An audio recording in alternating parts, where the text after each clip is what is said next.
एक मिनट। और ये बच्चा देखिए आपके बीच में बन के आया था कृष्ण, ये कुछ कहना चाह रहा है। इसका नाम है आचमन। आपने कुंज आरती कुंज बिहारी तो सुना ही होगा। आज मैं बताने जा रहा हूँ, आज मेरा नाम कुंज गुप्ता ही है। चलिए भाई, कुंज बिहारी की। चलिए, थैंक यू वेरी मच। और नेक्स्ट परफॉर्मेंस के लिए इशिता मित्तल। इशिता मित्तल, अगर मेरी आवाज सुन रहे हो प्लीज आइए। बेटा तैयार रहा करो आप लोग प्लीज, है ना। इशिता के बाद में तैयार रहेगी ईशानी अपनी डांस परफॉर्मेंस के लिए, और उसके बाद है मुदित जी, उसके बाद मोनिका ठाकुर, मिसेस आराधना जी, शालिनी श्रीवास्तव जी, अलीशा, और अंत में नेहा वालिया और पूजा जी। और इसी बीच में हम लेकर आएंगे, एक बार बीच में दोबारा लेके आएंगे हमारी जैनी को सोलो परफॉर्मेंस के लिए। Okay, thank you. अब मैम आपको शेयर करना चाहें तो कृष्ण के बारे में आप कर लीजिएगा। जब तक इशिता तैयार हो रही हैं, हम अपनी कहानी को आगे बढ़ाते हैं। हम बात कर रहे थे देवकी और वासुदेव की, जब उन्हें कारावास में डलवा दिया गया था। Hello hello.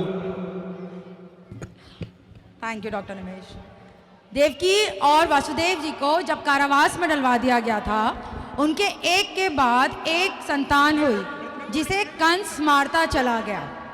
जब उनके 8वां पुत्र पैदा हुआ तो भगवान ने अपनी लीला रची। कारावास के जितने भी सिपाही सैनिक थे सब सो गए, उनको अपने आप नींद आ गई और कारावास के दरवाजे अपने आप खुलते चले गए। तब वासुदेव जी उनको टोकरी में रखकर वहाँ से दूर नंदगांव लेके गए, और नंदगांव जाने के लिए उन्हें यमुना नदी पार करनी थी। कुदरत को पता था कि भगवान विष्णु ने कृष्ण अवतार लिया है, तो जब वासुदेव जी उनको यमुना नदी से पार करा रहे थे, टोकरी में ले रखा था, जैसे वो पार करते जा रहे थे, यमुना नदी चाह रही थी कि वो विष्णु जी के, श्री कृष्ण जी के पैर छुएं, और वो अपना स्तर ऊपर बढ़ाती चली गई। कृष्ण जी को समझ आया, तब कृष्ण जी ने टोकरी से अपने पैर लटका दिए। जब यमुना नदी ने चरण स्पर्श कर लिया, अपने आप वासुदेव जी को रास्ता दे दिया, और इतनी घनघोर बारिश में स्वयं शेषनाग ने उनकी रक्षा करी कि बारिश से उनको दिक्कत ना हो। और तब वासुदेव जी नंद जी के घर पहुंचे। उसी दिन नंद जी के यहाँ एक पुत्री का जन्म हुआ था। कृष्ण लीला के अनुसार सब सो रहे थे। वासुदेव जी ने अपने पुत्र को वहां रखा और उनकी पुत्री को उठा लिया और उन्हें वापस लेकर कारावास में आ गए। उसके बाद क्या हुआ आपको भी थोड़ी देर में बताते हैं। अपनी परफॉर्मेंस के लिए इशिता मित्तल रेडी हैं, जोरदार तालियों से स्वागत। इशिता का डांस हम लोगों ने ऑडिशन में देखा था, और बहुत ही सुंदर तरीके से अपने प्रस्तुति को इन्होंने निभाने की कोशिश किया है, और आशा करता हूं कि आप सभी को बहुत अच्छा लगेगा। तो जोरदार तालियां, थोड़ा सा उत्साहवर्धन इस गुड़िया का हो जाएगा। जोरदार तालियों से स्वागत करते हैं इसका। थैंक यू, धन्यवाद।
राधा और उसकी सहेलियां श्री कृष्ण का इंतजार करते हुए इस राजमंडली के द्वारा आप तक पहुंचा रही है अपनी बातें।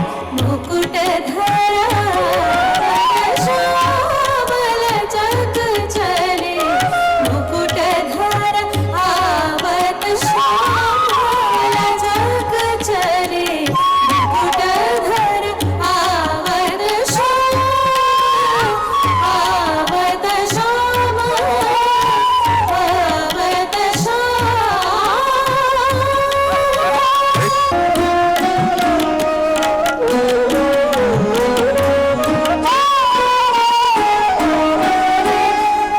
उच्च कद झिझक झूम झुके चाहत, उच्च कद झिझक झूम झुके चाहत, मद मद मोरने कहत सखी मनवारी जाऊं, आवत श्याम, आवत श्याम, आवत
बहुत सुंदर। इशिता, आपको कितने साल हो गए कथक सीखते हुए? 4 साल। बहुत अच्छा लगता है देखकर कि पेरेंट्स बॉलीवुड के अलावा कथक, भरतनाट्यम जैसी कलाएं भी अपने बच्चों को सिखाते हैं। Thank you Ishita, thank you so much. जोरदार तालियां इस गुड़िया के लिए। बहुत ही सुंदर तरीके से अपने कार्य को अंजाम दिया। इतना सुंदर प्रैक्टिस करने के बाद ही बच्चा निखर के आता है और इनके उज्जवल भविष्य की हम सभी लोग प्रार्थना करते हैं। थैंक यू बेटा, गॉड ब्लेस यू।